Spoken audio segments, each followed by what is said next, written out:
Good Sumer Gang, it's your boy Sue, and yes, we're back with another video. Y'all, alright, so why Scarlet King versus Oblivion isn't fair?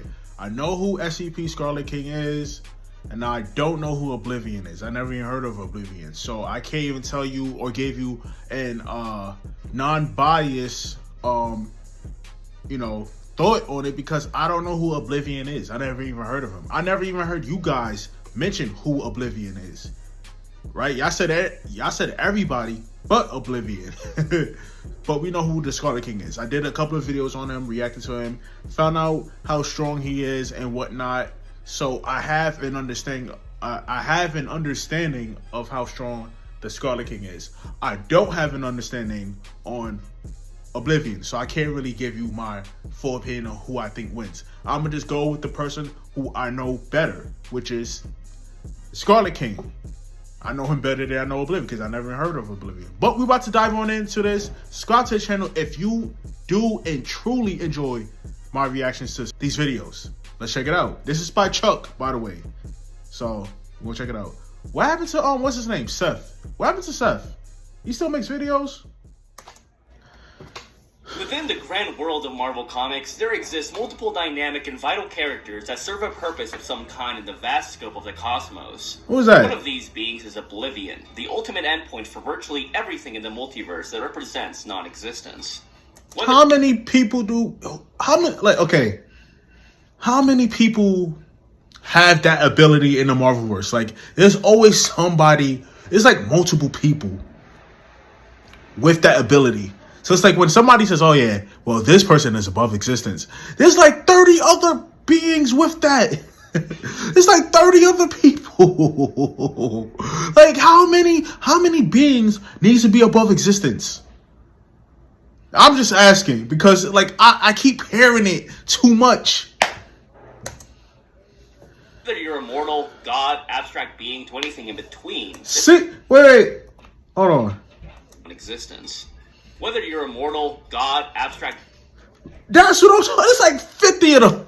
It's like 50 of them, bro. Like it's too many people. All of them are probably outer, boundless, above existence. Probably all of them on this screen right now. It's probably tier 0. All of them. Every single last one of them. There's too many of them.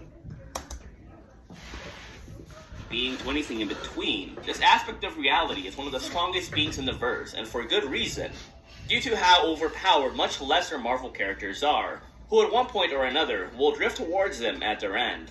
It doesn't matter if you can blow up galaxies, universes, or even multiverses, this doesn't pale in comparison to what Oblivion is capable of, and then some.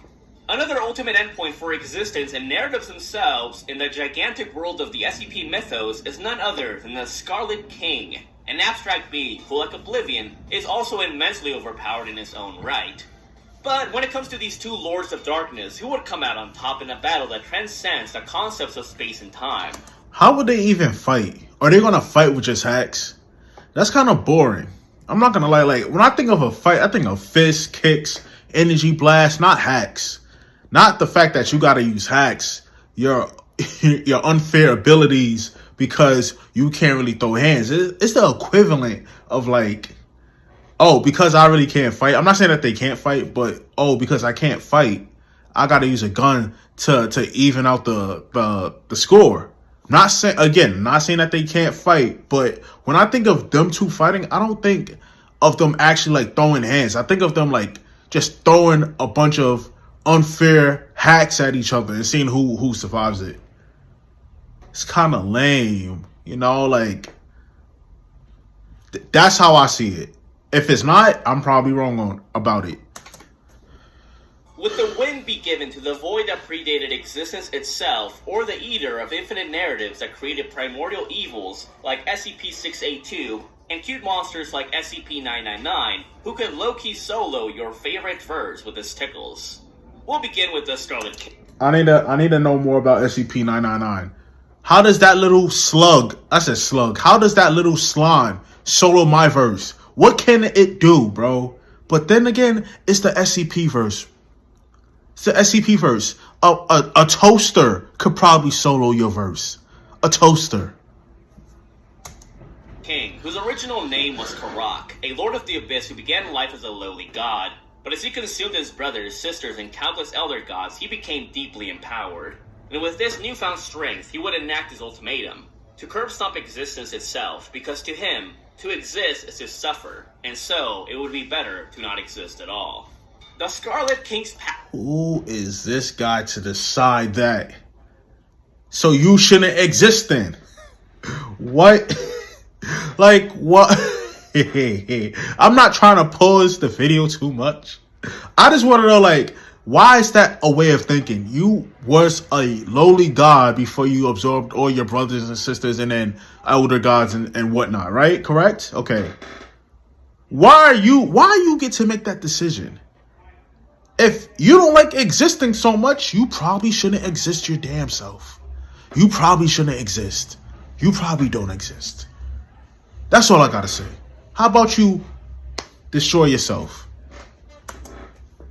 Power was so mighty that just by awakening, all of creation trembled, which is insane to think about because of how massive the SCP cosmology is. For starters, there are infinite multiverses, with them being composed of infinite chains of infinite universes. It's also implied that there is a hierarchy of endless multiverses, with a supposed quote-unquote true universe being one infinitesimally small piece of a larger multiverse, a fractal within a fractal, and so on. These universes exhibit beyond simple Aleph sets of dimensional planes, or in other words, these universes have beyond countably infinite sets of spatial dimensions, and have we fully understand that part. Yeah, we get it. Infinite dimensions, infinite possibilities, all of that, yada yada. Okay, so like we get that. We know who I know who Scarlet King is. I don't know who Oblivion is. But it kind of sounds like he's probably the same thing. He got the same abilities, could probably do the same thing that the Scarlet King could probably do. That he can actually do. So I just want to know who wins in a fight. Uncountable infinite expanses between each dimension, and this is where we get into Aleph sets. Aleph null or Aleph naught contains all natural numbers, the smallest infinity which contains all even, odd, and irrational numbers. So even if you said a googolplex times a googolplex was how many dimensions your universe had, it would be vastly much smaller compared to how much larger an Aleph null is. Eventually, we run out of cardinal numbers, and we have to lean into ordinal numbers, which measures not the amount of a set, but rather the order it's in. The smallest transfinite ordinal number in this case is Aleph subscript 1, or Omega subscript 1, which is a set of finite ordinals larger than all countable ones. Afterwards, we have Omega subscript 2, set of all countable and Aleph 1 ordinals, and you basically go from there. Listen, first of all, not everybody's a mathematician. Listen, I'm not the greatest at math, right? I stopped at calculus. What even is this? What even calculations are? Like, you have to be like a scientist, mathematician to actually understand this. Or somebody who just knows how to do this. Because how do you have prior knowledge to even calculate this?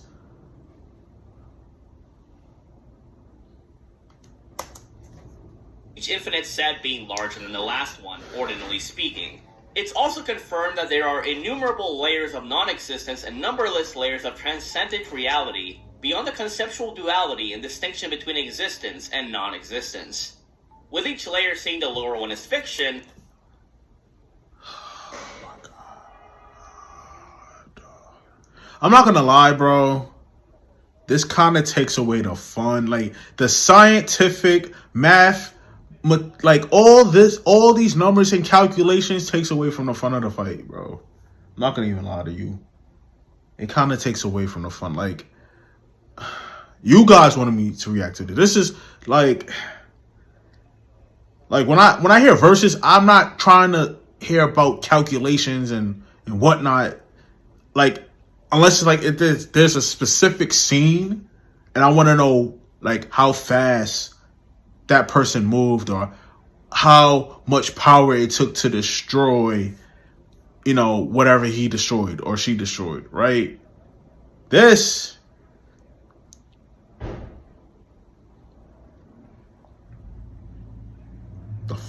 Operation over meta. What is that? This is not common knowledge. They don't teach this stuff in school at all. They don't. I promise you they don't. And it is also confirmed that there are at least millions of afterlives, likely an infinite amount as well. Beyond these multiverses is the Tree of Knowledge, from where all of creation stems and as such dwarves these uncountably infinite dimensional planes. Then there's the Noosphere, the realm of human thought that encompasses ideas, emotions, and abstracts, which to be honest is not quite clear on where exactly it does stand in relation to the grand multiverse, but I reckon it exists on a similar scale, being that it is implied to being a platonic realm or something that showcases a true, perfect form of something, whatever it may be. This is further implied by the Wanderer's Library, an infinite hub of information, being called the platonic concept of a library. I don't think that all platonic concepts automatically scale to outerversal, but being that the library exists above the infinite multiverses and the Noosphere is intertwined with it, and humans specifically, it should be on this level at least. Outerversal being a level of power or status that allows a character to destroy, manipulate, or create a realm that is composed of uncountable infinite dimensions. Okay, thank you. Like, I felt like we could have saved like 10 minutes if you just put, this is what outerversal is.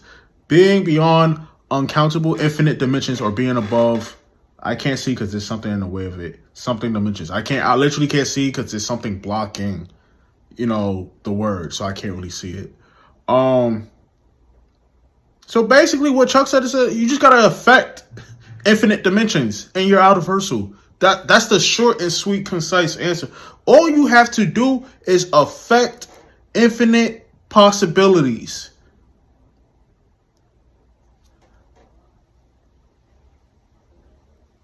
So there's okay, so I want to put it in terms where I can understand. So let's use Dragon Ball Heroes, right? Let's use the Dragon Ball franchise, right? There is Dragon Ball, Dragon Ball Z, Dragon Ball GT, Dragon Ball Super, Dragon Ball Heroes, right? Dragon Ball Heroes kind of like devolves into infinite possibilities, infinite timelines clashing with each other. Because we've seen at least 3 to 4 different Gokus. And if you don't believe me, Goku Black, when he went Super Saiyan Rose 3, he told CC Goku that he has killed over 100 different UI Gokus, right? To gain the power that he gained. Which means that there has to be an infinite amount of dimensions, an infinite amount of dimension. I said dimensions twice. Why did I say dimensions twice?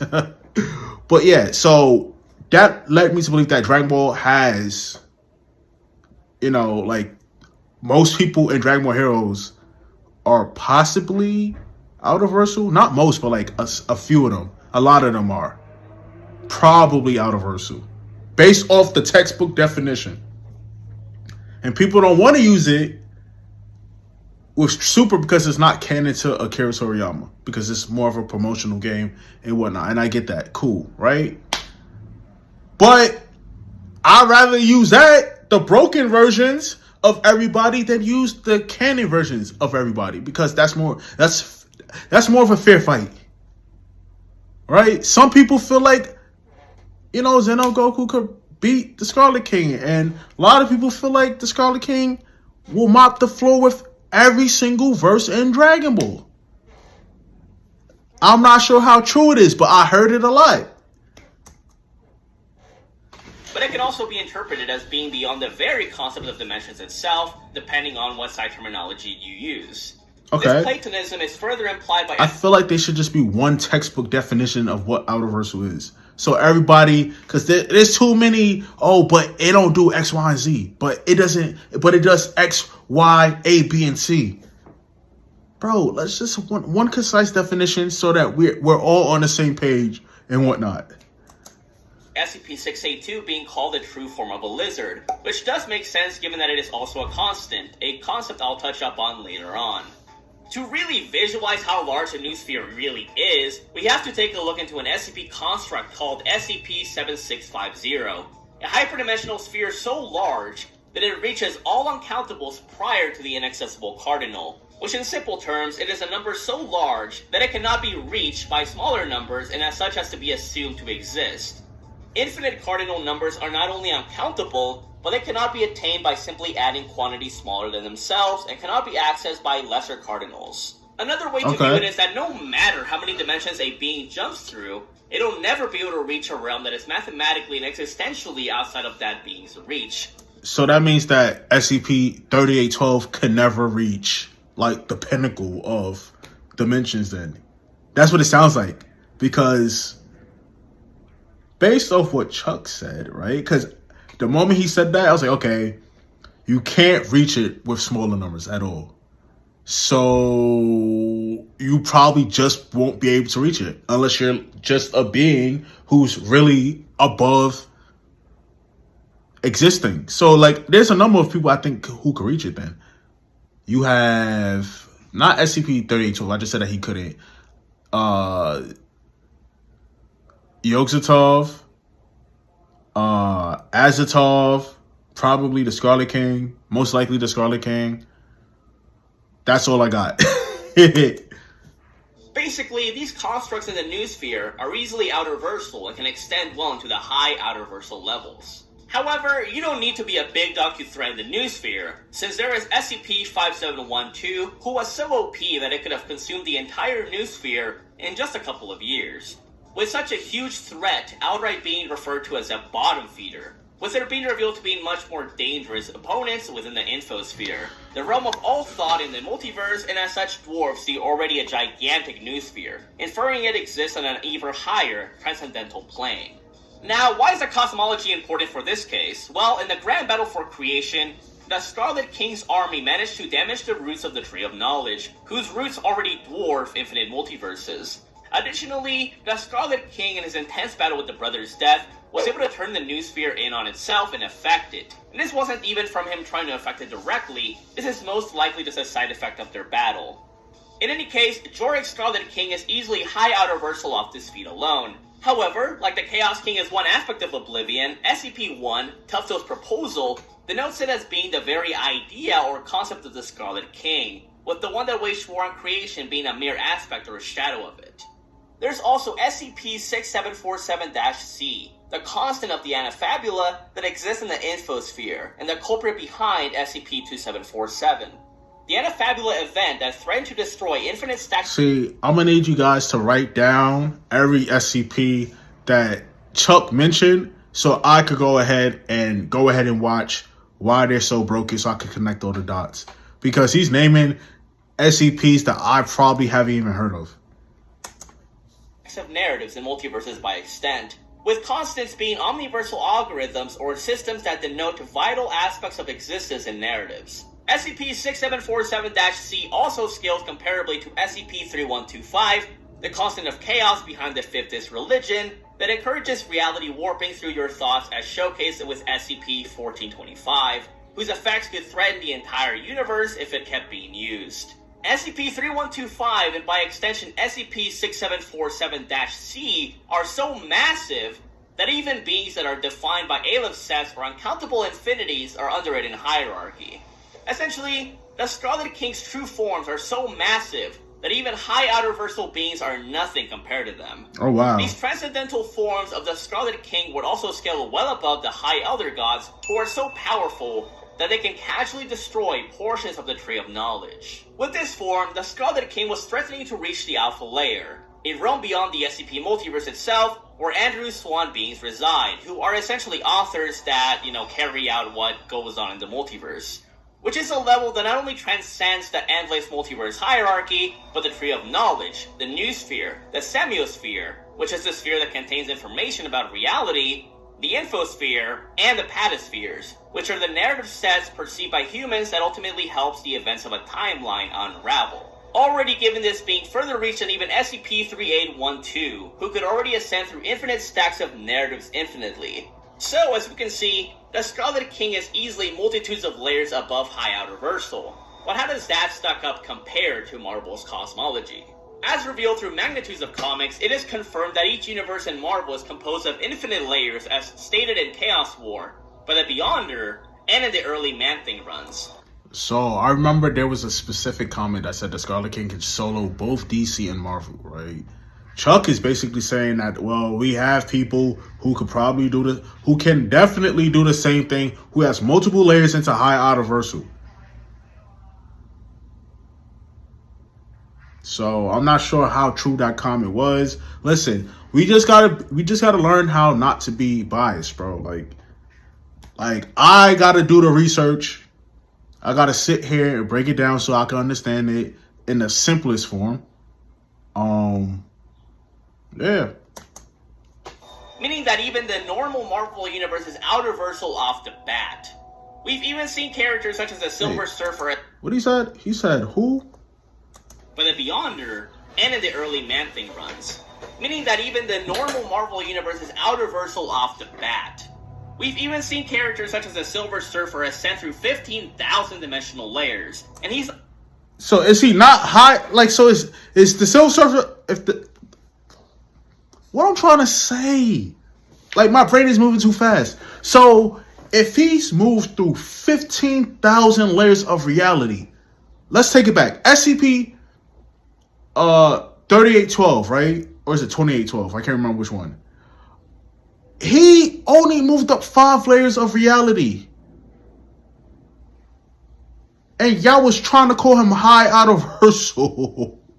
Because it's multiple. And multiple doesn't really specify how many layers. But Silver Surfer from Marvel, 15,000 layers of reality. Is he not high universal? Does he not pose a threat to somebody like Scarlet King who has multiple or several layers into high universal? Crazy. Why is this not a fight? But then again, Thanos cooked this same Silver Surfer. So I'm trying to figure out what's going on. Like, how strong are certain people? Because when we talk about people like Silver Surfer, right, and his feats and his abilities, and you got somebody like Thanos, and you know who Thanos is. He cooks this all-powerful being, Silver Surfer. He still cooks him. So how strong is Thanos? Why is he not going against the Scarlet King? That's crazy. This is based off what I've heard you guys tell me, and I had to look it up just to make sure you guys wasn't lying to me. It's not even an abstract. It is also confirmed that these dimensional layers cross through conceptual infinity.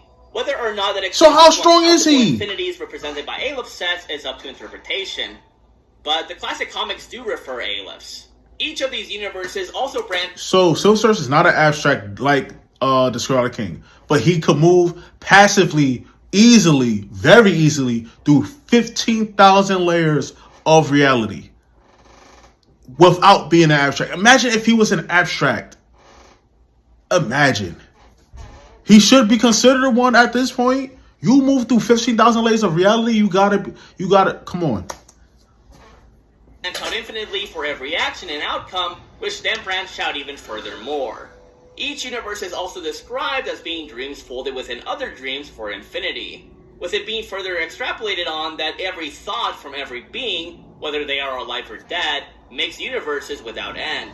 There's realms such as Asgard that exist within the main universe and operate on magic time, implied to be a transcendental or form of time that is beyond mortal or normal time, which is reiterated time and time again with the comics detailing how Asgard operates on very different laws that the mortals cannot comprehend or fully explain with science, unless of course you're Tony Stark or someone of comparable mental prowess. Asgard is also connected to the world tree, Yggdrasil, which contains a maybe infinite number of realms or universes within it, and also contains abstract beings such as embodies of the living tribunal and by extent other abstracts. This structure will be important later on. Each universe is at least trillions of light years long, but is more than likely infinite or endless as described in multitudes of comics. In addition to these layers, there are countless or endless gaps between each dimension as showcased in Strange Tales. Marvel follows the mentality of sets of infinity, with it being described by Kubrick that even though they themselves have infinite power and transcend time-space, are still not as powerful as Celestials, who have a higher infinity to their power level. He says that you can think of it this way. You can have a set of all even or all odd numbers, and although are infinite, would still be smaller than a set of all real numbers, which would include not only all even and all odd numbers, but also all rational and irrational numbers.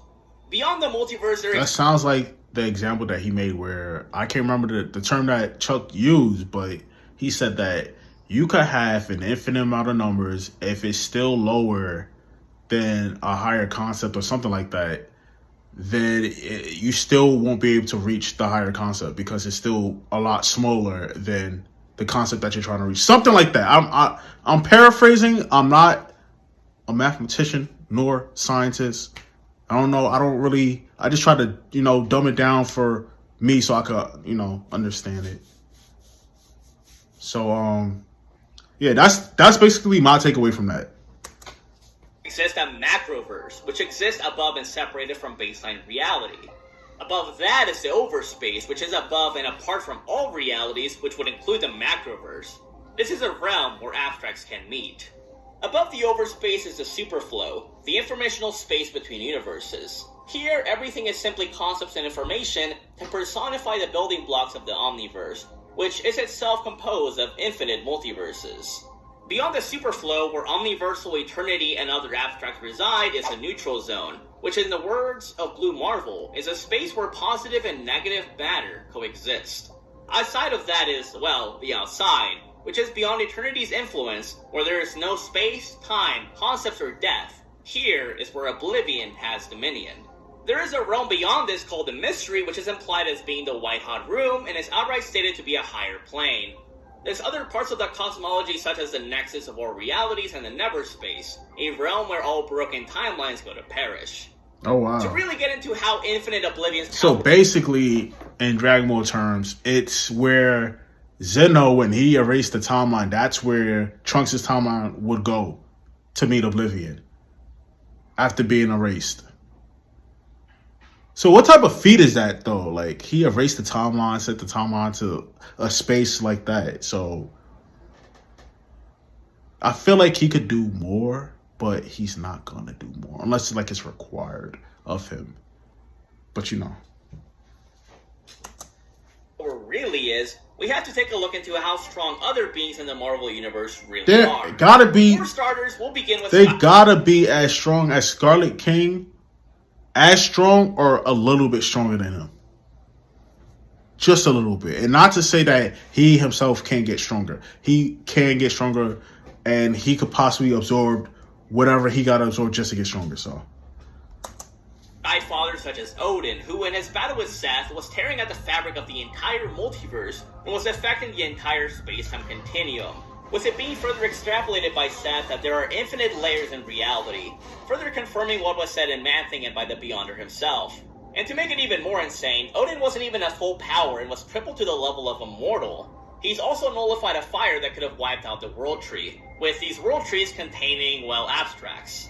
It's consistent that they can do this much, since in the battle with the other in Galactus, Strider was capable of destroying the entire multiverse as well, with Odin rivaling Galactus' average levels of power, but not at his peaks. Additionally, Odin, even with 1,000 years of prep time, all the power from his Asgardians, and the Odin Sword, was unable to defeat even one Celestial for good, with the massive Scarlet Celestial named Arishem being so strong that even 3 Skyfathers were unable to fend him off. Even as mighty as Arishem is, his power is inferior compared to the prowess of Exitar the Exterminator and the One Above All, the leader of the Celestials, not to be confused with the One Above All. There's also beings such as Satanish and Mephisto, who in their battle threaten not only the transfinitely layered universe, but the dimension they were fighting in and Mephisto's own dimension, which is arguably even larger than the normal universe, going by just how large the Dark Dimension and the dimensions of other Hell Lords are, with the formless Dark Dimension having infinite dimensions and universes within it for comparison. Plus, Hela and Mephisto's battle with them made Ragnarok look pale in comparison, with Ragnarok already being the destruction of Asgard.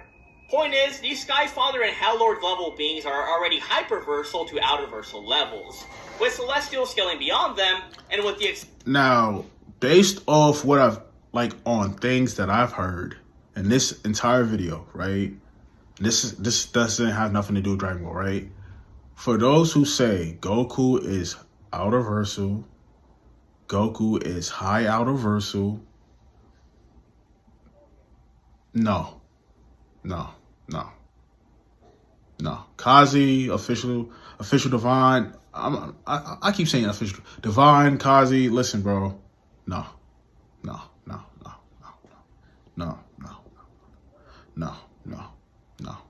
Not even close, bro. There's feats that I've heard in this entire video that I've never heard about in no video for a Dragon Ball character at all, bro. It's so crazy how, like, now I get it. I understand. I get it. I understand that the comics are so, it don't look like it, but because it doesn't look like it, it don't look crazy. The feats don't look crazy until you really sit there and read it. And now Chuck explained it. He said everything that he needed to say. Bro, the gap between the cosmology of Marvel, SCP, DC, and oh my God. Oh, shit, man. Damn. All those years of me being like, yo, Goku could be Superman. Goku could. Damn. Damn. Damn. Damn. Damn. Damn. Goku don't got none of this shit. He ain't never passed through 15,000 layers, bro. He ain't never do it. Oh my God, bro.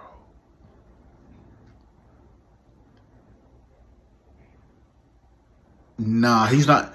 Boundless, hot tears. He's not even close. But not Omni, not even close. Exception of Skaithen the Approver and other high-ranking Celestials, the Abstracts scale even higher. If that wasn't enough, we've seen Infinity Gauntlet Thanos slap around multiple manifestation bodies or the avatars of Abstracts, including... That's how strong this man Thanos is. What? He's that... Bro, he slaps around. No Infinity Gauntlet. Think about it. Thanos, no Infinity Gauntlet slapped around a bunch. They're scared of him.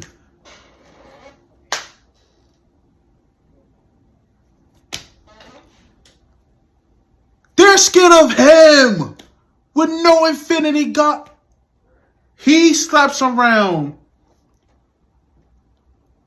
Abstracts like it's nothing. Imagine, bro. He probably would have done it to... He probably would have done Scarlet King crazy too, if that's the case.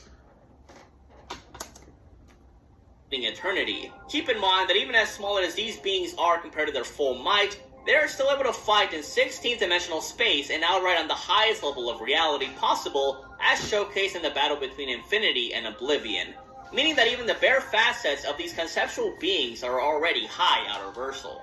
Of course, we cannot talk about Oblivion without also covering the Chaos King, previously known as a Japanese goddess, Amatsu Mikaboshi, who ravaged through and absorbed multiple pantheons and hells, wrecked almost 99% of the infinite multiverse, and forced death to dip from existence itself because of how scared she was for her own safety. With Hercules stating that the Chaos King was the greatest danger the multiverse had ever known, this would put him above Infinity Gauntlet Thanos and of course Abraxas, whose power was so massive he could curve stop multiple Galactuses, and who forced Reed Richards to destroy Multi-Eternity, or the true form of Eternity, with the Ultimate Nullifier in attempts to stop him.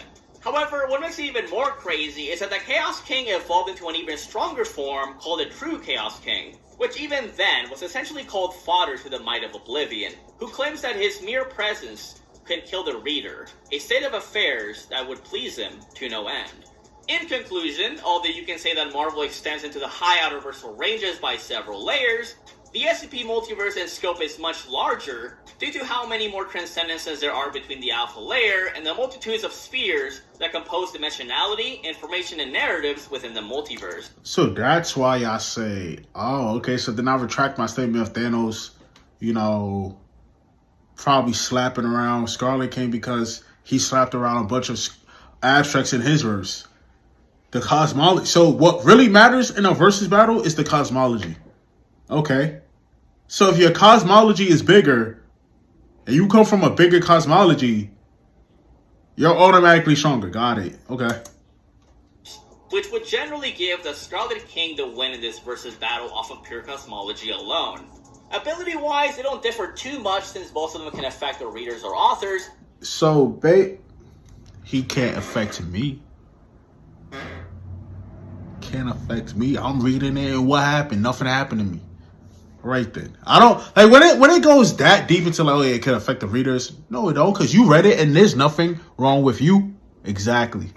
So anyway, basically they both got the same abilities, but because one cosmology is bigger than the other, the one with the biggest cosmology wins. Okay, that's just what it is. Can alter reality, space-time, concepts, and the like.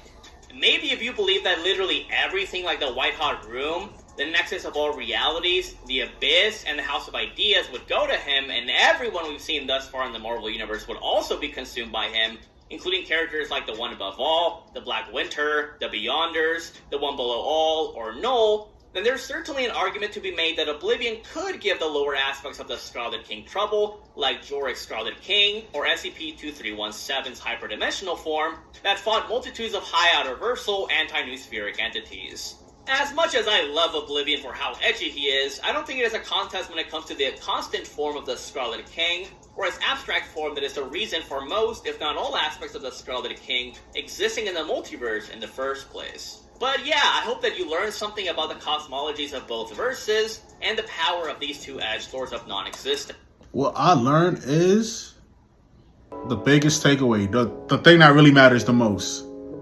Your cosmology is bigger, you win. That's all. Like, you can have the same abilities and everything. You can have the same exact abilities. You can have people who go through 15,000 layers of dimensions. Oh, my cosmology is bigger than yours, therefore I win and you lose because my cosmology is bigger. It is what it is. It's been your boy Sue. I got more videos for you guys. This is just the first one. I'll catch y'all in the next one. We out.